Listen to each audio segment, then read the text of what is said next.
The Chasm is one of those Doom levels that every Doom player has an opinion on, and it never fails to spark an interesting discussion. Some people find it exciting to explore, interesting to navigate, and just a standout Doom level in general. For many more though, it's an overly large, empty Doom 2 outing that brings forth some of the worst aspects of the game: precision platforming and directionless meandering exploration. For me personally, I've always found the Chasm to be interesting to talk about, but not very exciting to actually play through. I like a lot of optional spaces in the level, and I feel that the way the level is structured doesn't encourage most players to go and visit those spaces. What ends up happening is players end up at the worst part of the level quickly, and that becomes their lasting memory of it. I also find the narrow walkways to be very awkwardly executed. Once you head towards the red door area, the player is ambushed by lost souls whose sole intent is to nudge the player into a death pit. Death pits in most games are cheap, but forcing the player into this kind of encounter with little protection feels overly mean. But overall, I like aspects of this level, which is why I feel with a bit more polish in editing, this level could have been easily so much better. Well, the good news on that front is we kinda got a glimpse at what that might have looked like on the Game Boy Advance. Done more out of necessity to get the level into that game than anything else, GBA Doom 2 makes the interesting call to split two of Doom 2's levels into their own experiences. Level 15, the Industrial Zone, gets this treatment, but the Chasm also gets a touch up, and I think it makes the level better. There are multiple reasons for this in my opinion, the first one being that the pathway through the first half of the level, what used to be the blue door, has been shifted significantly. Now the player has to explore those optional areas fully in order to pass through the level. While this might not sound like a big deal, it really changes how the player experiences this level.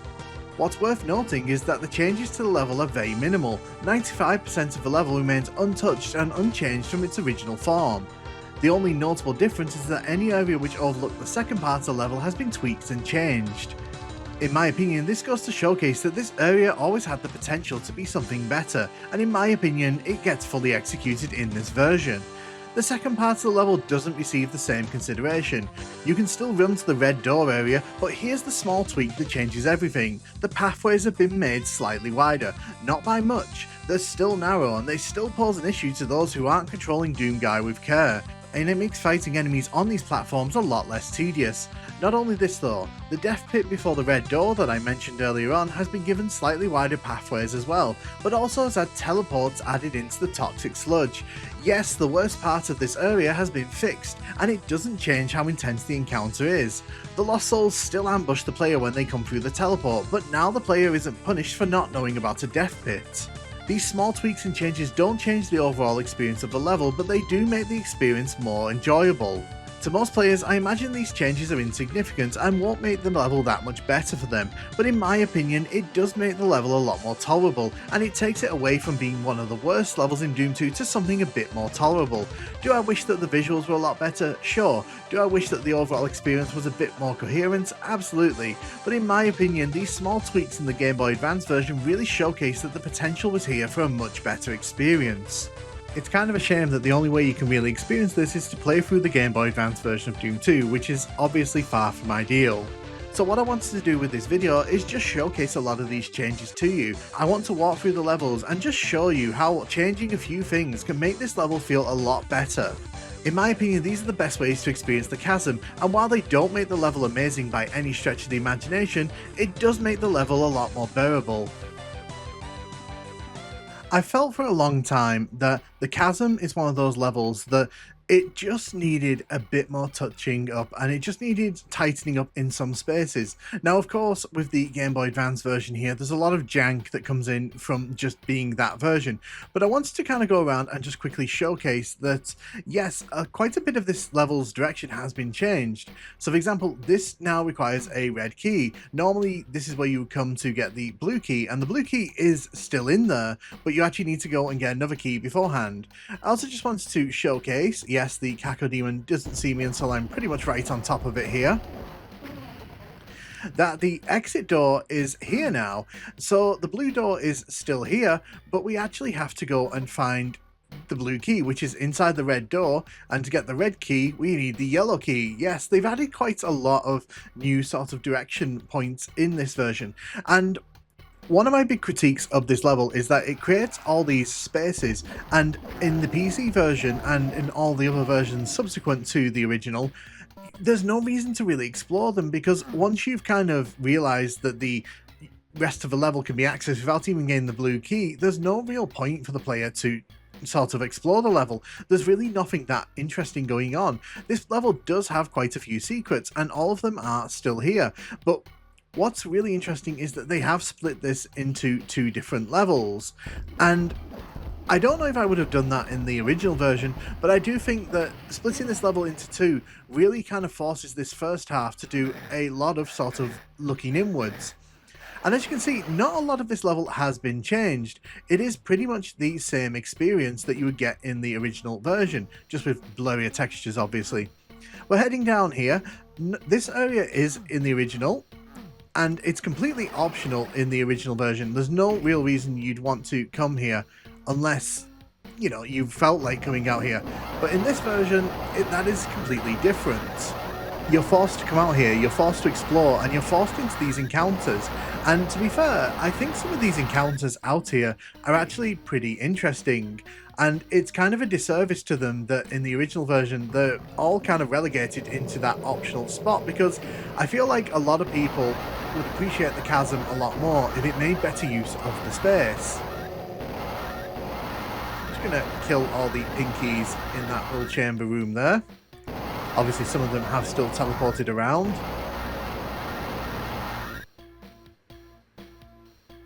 The main thing with this area is that we need to raise the steps in the platform back in the middle area.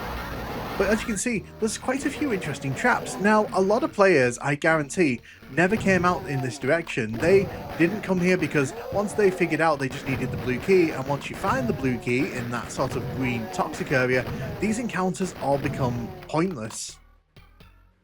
Whereas in this version, you are made to come out here.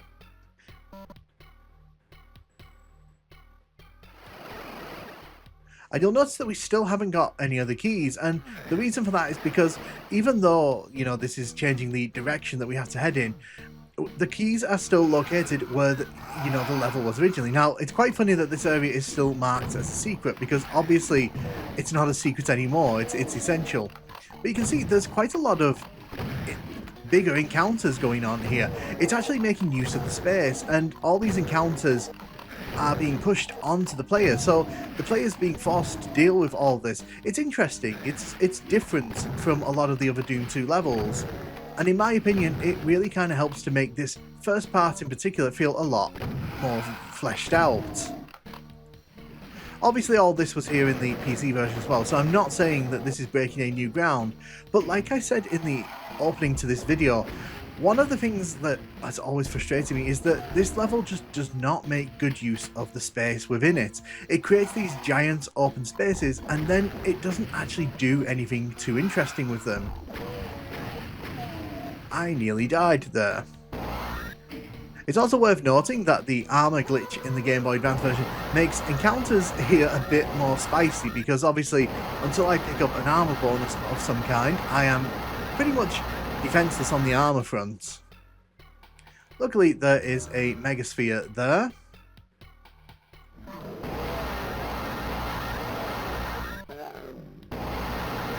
But when we turn the corner here, you can see that the yellow key is actually in this corner here. Now, of course, this is not reinventing the wheel, and it's important to note that the reason I'm talking so enthusiastically about this is because the Chasm is one of those levels that people talk about all the time. People have different opinions on. Some people love this one, some people hate this one.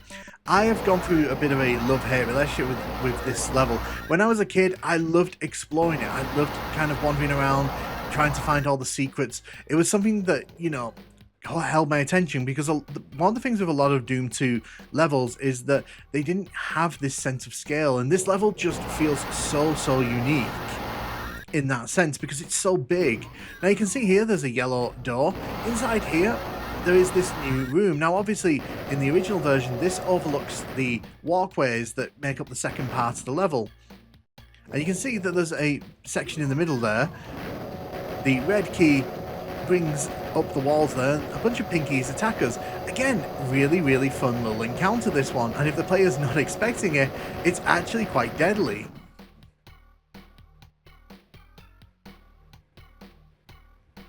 It makes use of that space. It makes the player have to explore the level to find their way forward, and it really kind of brings together this opening half of the level. And it's important again that I mention, I'm not saying that this level has suddenly become brilliant or world class.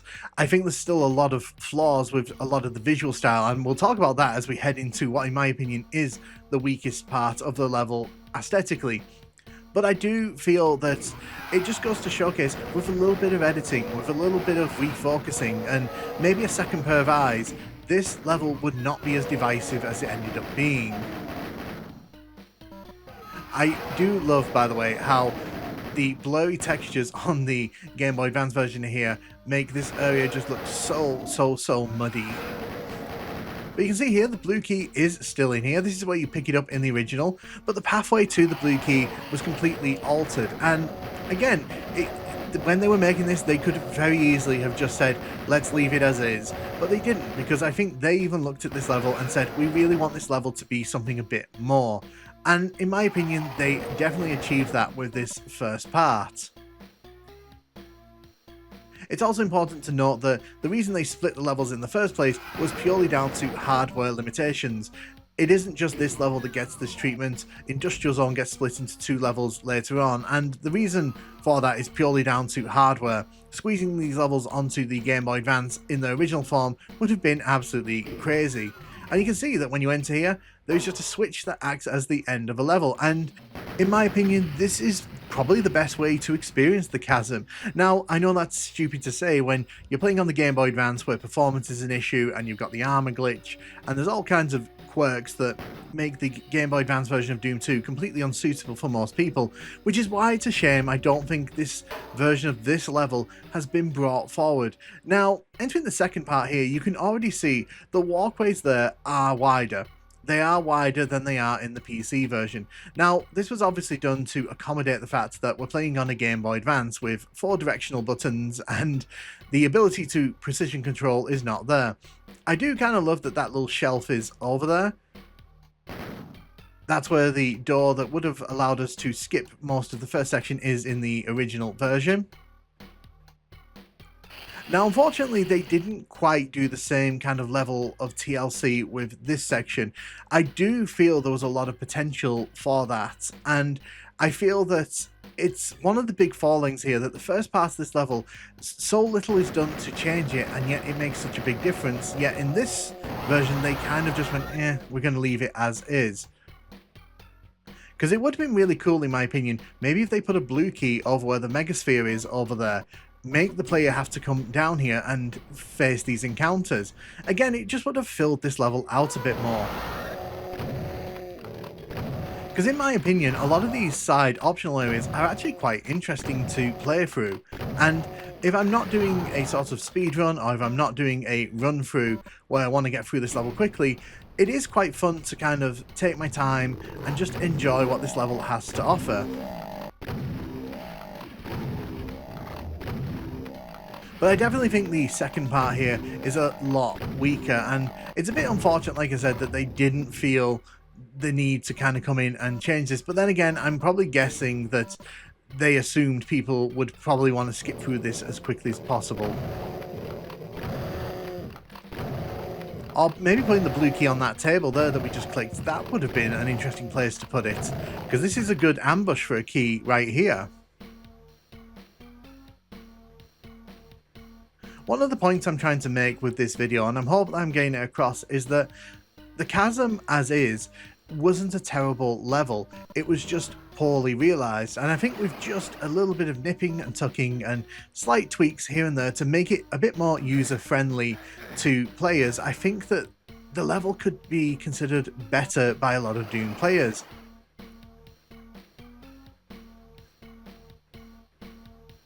And it's a real shame that the Chasm does kind of have that reputation, because like I said, it's quite a unique level in the original Doom 2 set. As we make our way through the teleport here, you'll notice that the Lost Souls are still sort of coming up to us here on the Ultra Violence difficulty, but again they've made the walkways a bit wider.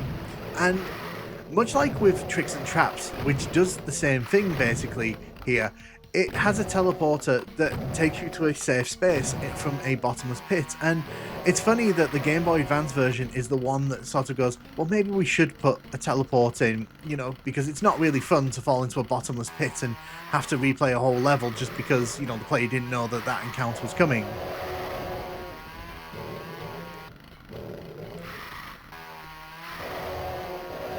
And you can see that there's a rad suit down there in the toxic pit as well. So the game is basically telling you that it's safe to go down there.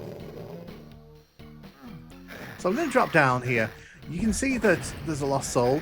There's a rad suit down here to help the player. But if you wander around here, look, it's a teleport. Now, obviously, if a player has low health, they're probably going to die anyway. But there's still going to be a big sense of urgency that, you know, the player's going to experience.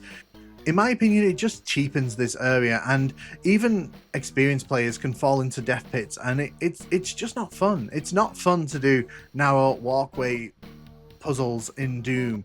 Doom is not designed for that kind of finesse, and I feel that this version probably understands that a lot better. Maybe not because the developers cared about the player, but because of the hardware limitations. It's kind of ironic that on the weakest hardware, Doom 2 is forced to kind of reconsider some of the decisions that made it a bit kind of unfair for people in the first place. And it's kind of sad as well, because I would argue, like I said, that these are the best versions of these levels. And I know someone in the comments is going to go, well, the walkways are part of the charm, you know, it's difficult. If you like doing puzzle walkways like that, absolutely grand. But for me, it's just not part of the Doom experience. Doom for me is at its worst when you are puzzling, when you are forced to do puzzles or walk across walkways, or you have to do like leaps of faith.